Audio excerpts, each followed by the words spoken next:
પાટણ જિલ્લાના સાતરોપર તાલુકામાં ગામમાં આવવાનું થયું વરવાડી વર્ણોસણમાં. ત્યાં બનાસ એફપીઓ નામના તમામ ખેડૂતોને મળવાનું થયું.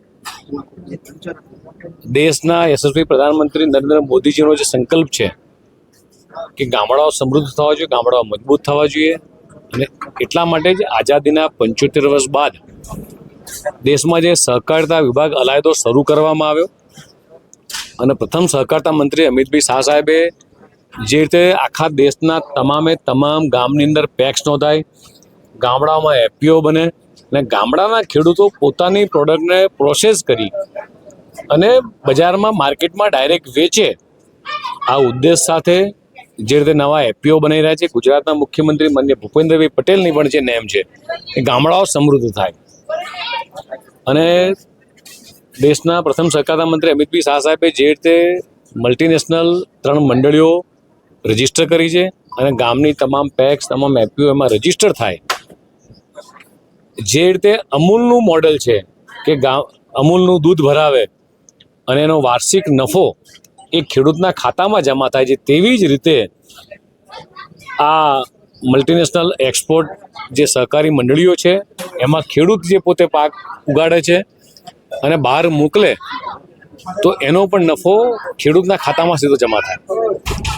વચમાં જ લગભગ 25,000 મેટ્રિક ટન જેટલું જીરાનો ઓર્ડર મળ્યો હતો એક્સપોર્ટને, જે બધું જ ગુજરાતમાંથી મોકલ્યું હતું. અત્યારે જે બનાસ એફપીઓ દ્વારા એમની જે પ્રોડક્ટ બનાવી છે ચારોળ કરીને, એમાં જીરું છે, મેથી છે, ધાણા છે.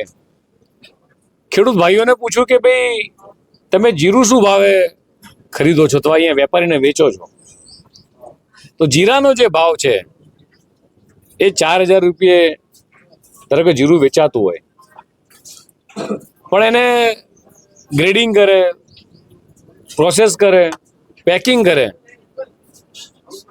તો આ 100 ગ્રામ જીરું ની બોટલ 70 રૂપિયામાં વેચાય છે. એટલે જે 4,000નો ભાવ હતો એનો સીધા 14,000 રૂપિયા. અને આ બધો જ નફો બનાસ એફપીઓના લગભગ 2200 જેટલા ખેડૂતોનો રજીસ્ટર થયેલા છે. એ બધો જ નફો એમના ખેડૂતોના ખાતામાં જમા થાય છે. એટલે દેશના યશસ્વી પ્રધાનમંત્રી માનનીય મોદી સાહેબ અને દેશના પ્રથમ સહકારિતા મંત્રી અમિતભાઈ શાહ સાહેબની જે નેમ છે કે ગામડાઓ સમૃદ્ધ કરવા છે, તો એનું આ ઉત્તમ ઉદાહરણ છે બનાસ એફપીઓ. એટલે જે જગ્યાએ આજે આપણે ઊભા છીએ એ પાટણ જિલ્લાનું પ્રથમ ગામ એટલે વર્ણોશ્રી. અને આ એક નાના ગામનું એક એફપીઓ વર્ષે 7 કરોડ જેવા જેટલો નફો કરે અને આખું ટર્નઓવર કરે, આ નાની ઘટના નથી. દેશના યશસ્વી પ્રધાનમંત્રી માનનીય મોદી સાહેબનો આભાર માનીએ આજના દિવસે, અમિતભાઈ શાહ સાહેબનો, અને ગુજરાતના મુખ્યમંત્રી જે સતત લોકોની ચિંતા કરી રહ્યા છે કે છેવાડાના ગામનો મારો ખેડૂત સમૃદ્ધ કઈ રીતે થાય એની પણ ચિંતા જે કરી રહ્યા છે. એના માટે આ સૌ નેતૃત્વનો આભાર માનીએ છીએ. અને આ એફપીઓ વધુને વધુ ખુલે એવી ડીઆરને પણ સૂચના આપી છે. અને એફપીઓ સાથે સાથે ખેડૂતો આની અંદર જોડાય અને મલ્ટીનેશનલ જે એક્સપોર્ટ લિમિટેડ છે આપણી સહકારી સંસ્થા, એમાં બધી જ પેક્સ જોડાય. અને જે રીતે દેશના યશસ્વી સહકારિતા મંત્રીએ પેક્સમાં માત્ર પહેલાં જે 2 જ પ્રકારની એક્ટિવિટી થતી હતી, અત્યારે 22 કરતાં વધારે એક્ટિવિટી એ દરેક પેક્સ કરે એવી એમની નેમ છે.